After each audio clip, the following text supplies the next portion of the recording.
E o que que aconteceu? O que que aconteceu que deu errado nesses dois últimos períodos da humanidade previstos?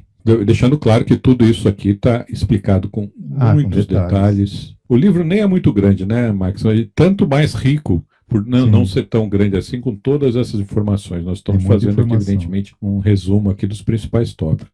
Mas o que que deu de errado, Max?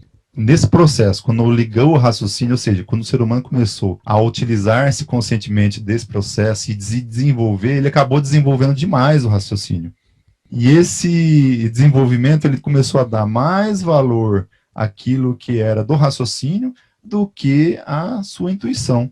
E aí ele se Esse foi o grande erro, né? esse foi o problema, porque daí ele ficou mais presunçoso e se prendeu à matéria com isso e impediu o seu desenvolvimento, o desenvolvimento do espírito, porque o raciocínio tomou conta e ao invés de ele ouvir essa voz do espírito que vem através da intuição, ele só quis saber do raciocínio e o raciocínio foi se desenvolvendo exageradamente e aí ele se perdeu nesse processo. Logicamente que ele se desenvolveu materialmente, mas o que nós estamos falando aqui é no sentido espiritual, né? O ser humano se perdeu espiritualmente no processo.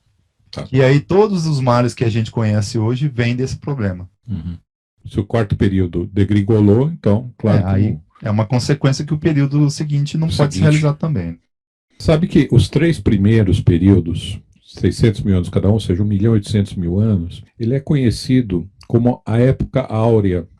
É um templo de esplendor, de alegria, de felicidade que ficou retratado. Ele foi retratado em muitas lendas antigas. Há muitas lendas dos povos que falam de um período áureo da humanidade, onde só havia felicidade, onde não havia doença, onde o ser humano estava totalmente integrado à natureza, que respeitava os animais. Há muitas lendas dessa. Quem quiser pesquisar sobre isso, é uma pesquisa muito interessante, muito rica. Há muitas lendas que vêm desse período, da época áurea, 1.800.000 anos antes do descalabro.